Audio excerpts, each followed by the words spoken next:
Salut à tous! Dernière vidéo, dernière théorie, la notion d'hérédité ou le jeu des 7 erreurs. En fait, on va voir un petit peu comment les gènes ça fonctionne et comment sont, pourquoi vous êtes comme vous êtes, pourquoi vous êtes grand, pourquoi vous êtes petit, pourquoi vous avez les cheveux blonds, pourquoi vous avez un gros nez, pourquoi, etc. Bon, je pense que cette image illustre très très bien la situation. En fait, nos gènes vont donner une caractéristique. Parce que je vais avoir un petit nez, un gros nez, etc.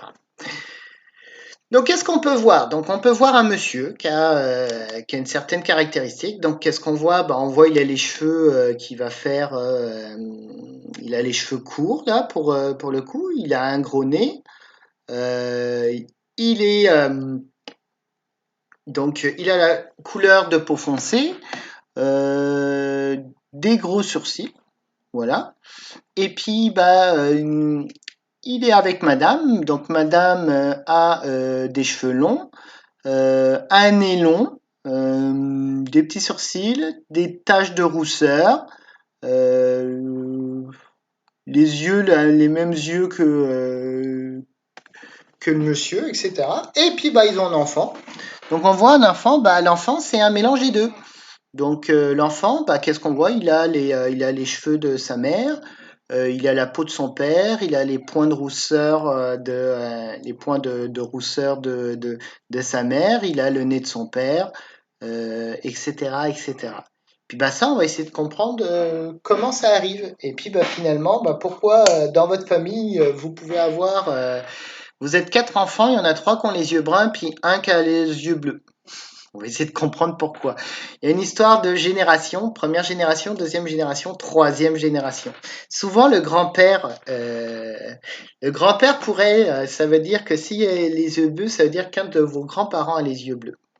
Alors que vos parents ont peut-être juste les yeux bruns. Ça, c'est intéressant. Bon, alors voyons voir. Donc, on y va. Donc l'hérédité, exactement, qu'est-ce que c'est? L'hérédité, façon dont les caractères des parents se transmettent à leurs descendants. Cela explique les ressemblances et les différences dans une même famille. Donc pourquoi vous ressemblez vraiment à votre mère, par exemple, ou à votre père, et puis pas à votre frère, etc. Bon, c'est-à-dire qu'il y a des croisements. Le premier qui a observé ça, c'est Mendel.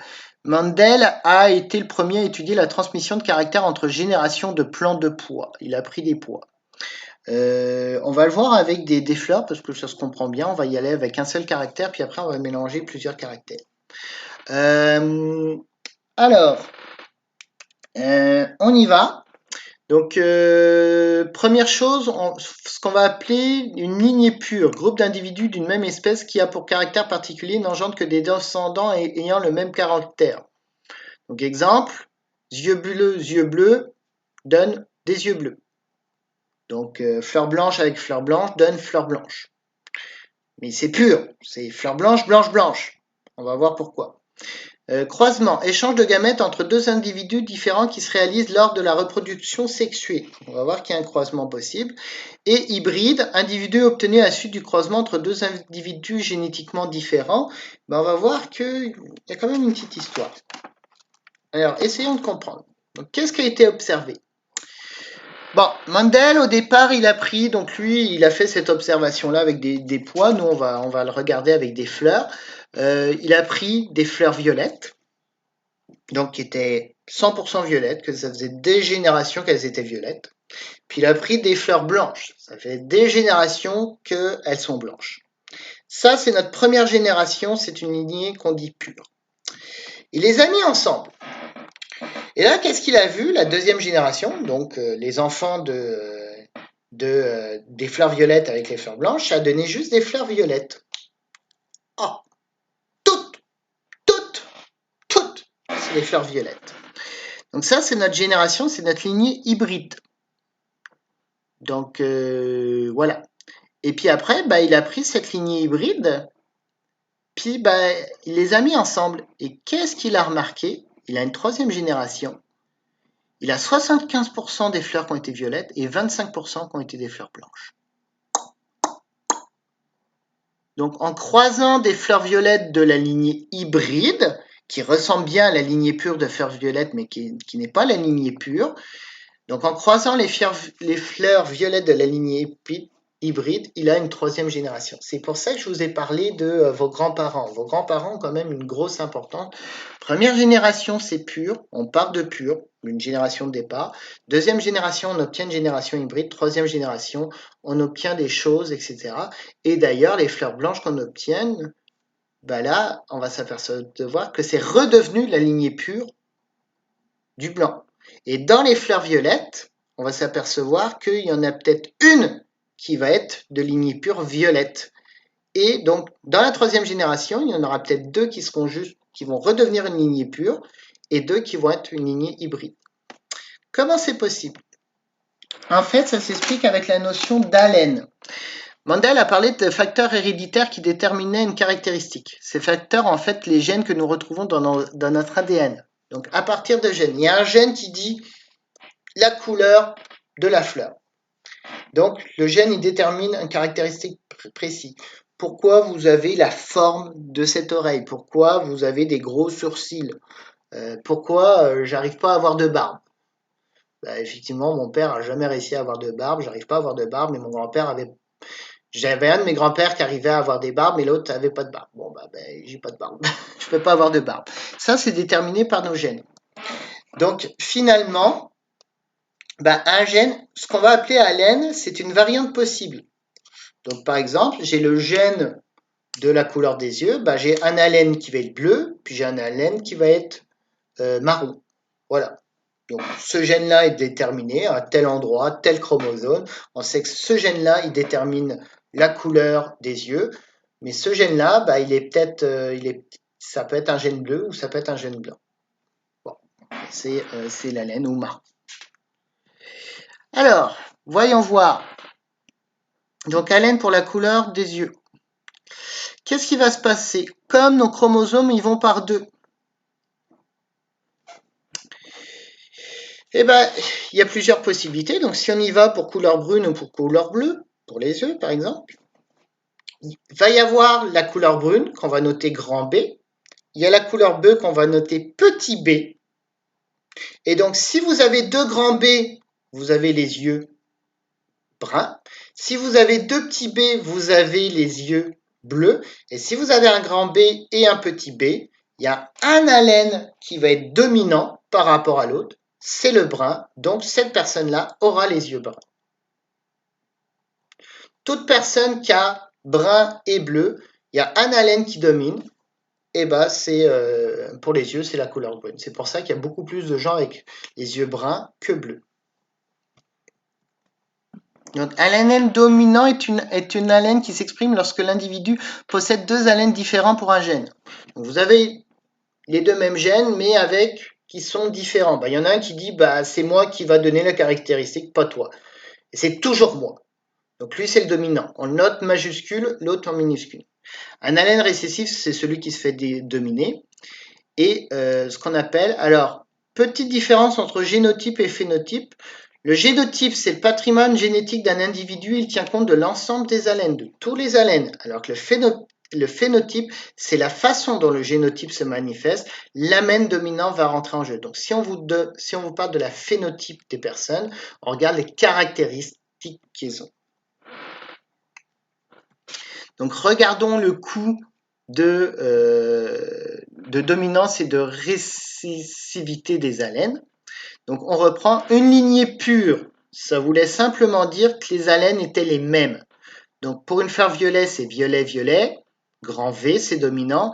Et pour une fleur blanche, alors j'ai marqué petit V, j'aurais dû marquer petit B, hein, c'est pas très grave. Bon, bah c'est un petit V. Donc, fleur violette pure, grand V. Fleur blanche, petit V. On les mélange. Je prends 50% de mon père, 50% de ma mère. Donc, forcément, les deux fleurs qu'on obtient, bah, ils ont forcément comme haleine. D'un côté, pour le père, ils ont la laine dominante. Pour la mère, ils ont la laine régressive. Ça pourrait être le contraire. Ça pourrait être la mère qui a la laine dominante et le père la laine régressive. Soit ça ne change absolument rien. D'un côté, ils vont avoir violet, et de l'autre côté, ils vont avoir blanc. Les deux. Et comme c'est le violet qui domine, les deux fleurs apparaissent violettes. Et là, qu'est-ce qui arrive à troisième génération? Donc, on refait un mélange. Quels sont les mélanges possibles?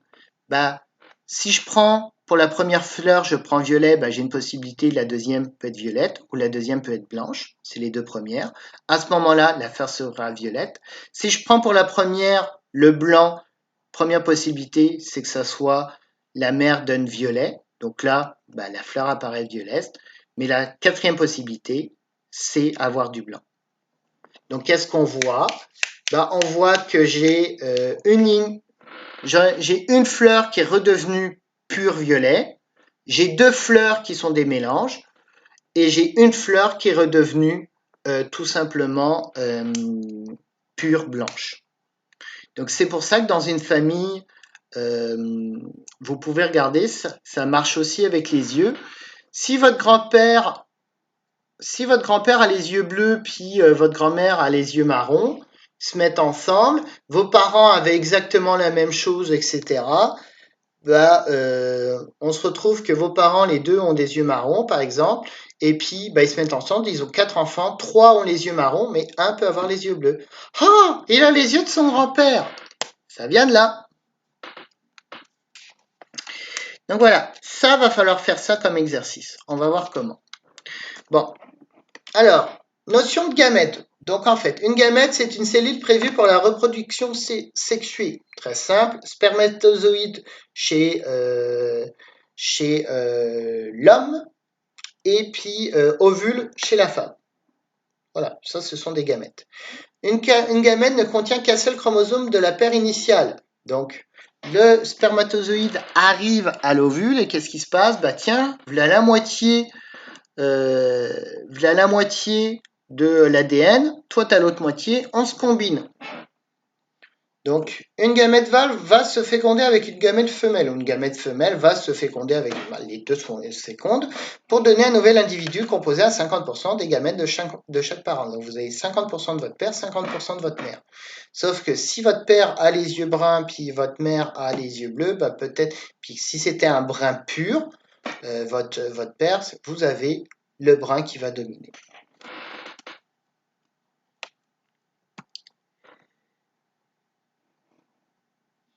Oh, ok. Regardez. Et là, on peut commencer à s'amuser. Mandel, il a réfléchi à comme ça. Bon, il a commencé, il a regardé. Ah bah j'ai des fleurs violettes, fleurs axiales ou terminales. Il a regardé les petits pois, donc ça, il a vraiment regardé ça, c'était au niveau des pois. Il a regardé est-ce que ça donne une graine jaune ou verte, est-ce que ça donne une graine ronde ou ridée, est-ce que ça donne une gousse gonflée ou monoliforme, est-ce que ça donne une gousse verte ou jaune, est-ce que ça donne une tige longue ou naine. Donc plusieurs caractéristiques. Nous, on va juste se contenter d'aller regarder un ou deux caractéristiques pour monter nos tableaux. Donc, on va aller faire ce qu'on appelle maintenant une grille de Punnett. Donc, avec une caractéristique, puis ensuite avec deux caractéristiques. Ça, à l'examen, vous avez un exercice comme ça qu'il faut faire. Donc, faisons la première grille, une seule caractéristique. Ok. Pour un ALN récessif, il est facile de savoir si la lignée est pure. Exemple, si vous avez une fleur blanche, vous savez que c'est une lignée pure. Bah oui, parce que vous savez qu'il a une haleine blanc-blanc. Petit v, petit v. Quelqu'un qui a les yeux bleus, il a une haleine bleu-bleu. Petit b, petit b. Alors que quelqu'un qui a les yeux marrons, il peut avoir marron-marron ou marron-bleu. Donc, exemple violet, violet-violet ou violet-blanc. Qu'est-ce qui arrive? On veut savoir, alors pour le blanc, le génotype, on n'a aucun problème. Maintenant, pour le violet, on veut connaître le génotype du violet. Est-ce que c'est violet-violet ou violet-blanc? Qu'est-ce qu'on fait? On prend tout simplement le violet, on va le mettre avec un blanc et on va regarder. Si c'était pur, donc s'il était violet-violet, les 4 possibilités qu'on peut avoir, c'est quoi? C'est à chaque fois, c'est violet, avec blanc. Donc le mâle, il va donner violet, pendant que la femelle va donner blanc. Les 4 possibilités, c'est violet. Voilà, ça donne 4 fleurs qui sont 4 fleurs qui sont. On va dessiner et ça. Quoi? Je veux juste dessiner. Mode protégé. On va activer la modification. Voilà. Et donc le petit dessin. Donc on voit, si j'ai finalement lignée pure avec lignée pure, ben on voit que ça donne 4 possibilités, ça ne donne que du violet. Alors par contre, que si c'était un hybride, violet-blanc, ben, qu'est-ce qui se passe? Violet avec blanc, ben, ça donne violet. Violet avec blanc, ça donne violet. Mais blanc avec blanc, ça donne blanc. Et blanc avec blanc, ça donne blanc. Donc ici, on va avoir, si j'ai un hybride avec un pur, qu'est-ce que j'obtiens? 50% vont être des violets qui vont être hybrides et 50% vont être des purs mais blancs. Donc ça, c'est quelque chose, ce tableau-là, vous devez être capable de le refaire. Exemple. Donc, allons-y. On prend, on y va. Donc là, j'ai une lignée pure. Donc j'ai quelque chose qui est jaune et rond, avec quelque chose qui est vert, petit g, et ridé, petit r. Les gamètes possibles, ben, je vois que pour jaune et rond, ben, c'est grand J et R, alors que pour le vert et ridé, c'est petit j et R. La deuxième génération, ça sera une génération hybride, où j'aurai grand J, petit j, grand R, petit r, une seule possibilité, et finalement, ben, ça va être jaune et ça va être rond. Donc voilà. Voilà. Et voilà qu'est-ce que vous pouvez avoir. Donc, première génération, bah ça se faisait bien. De première à deuxième génération, comprendre qu'on est une hybride. Et voilà, ça, vous devez être capable de faire. Je mets 2 générations ensemble et je veux savoir la possibilité de, bah, c'est quoi d'avoir un gros rond jaune, un gros rond vert, un un ridé jaune ou un ridé vert. Donc on y va. Donc je parle de ma deuxième génération. Les combinaisons possibles, bah, c'est grand J avec R, première possibilité. Grand J avec petit r. Après c'est petit j avec grand R et petit j avec petit r. Voilà. C'est exactement la même chose. Et là, bah, le nombre de combinaisons possibles, bah, qu'est-ce que ça me donne? Grand J, grand J, grand R, grand R. Qu'est-ce qui domine? Bah, c'est le jaune avec le rond. Je réfléchis, toutes ici, c'est jaune et rond. Même chose ici. Je combine grand JR, ça va me donner JJ, petit r, ça va être jaune, mais ridé. Etc. etc. Et qu'est-ce que j'obtiens? Bah, finalement, avec ici, avec 2 caractéristiques, j'ai 16 possibilités pour mes descendants. Je viens de les dessiner, les 16 possibilités. Et je m'aperçois que finalement, sur les 16 possibilités, j'en ai 4 qui vont se ressembler à cause du dominant. Donc, j'en ai 9 sur 16 qui vont être jaunes et ronds. J'en ai 3 sur 16 qui vont être verts et ronds. J'en ai 3 sur 16 qui vont être jaunes et ridés. J'en ai seulement 1 sur 16 qui va être ridé et vert. Pourquoi? Jaune et rond, c'est le dominant. Ensuite, jaune et vert, vert et rond, vert c'est dominé, mais rond c'est dominant. Ensuite, jaune c'est le dominant, mais ridé c'était le dominé. Et puis bah, le ridé vert, bah, c'est vraiment un halen qui est récessif. Donc le vert c'est récessif, et l'oridé était récessif aussi. C'est pour ça qu'il y a seulement un enfant sur 16 qui va être ridé et vert. Voilà. Ça, vous avez quelque chose comme ça à remplir à l'examen, une grille de Punnett à remplir de la même manière, et vous avez à donner les possibilités d'avoir, donc j'ai 900 sur 16 d'avoir jaune et rond, et une chance sur 16 par exemple d'avoir juste vert et ridé. C'est la dernière chose que vous devez savoir, et ça termine cette vidéo. C'est fini, on a fini l'année.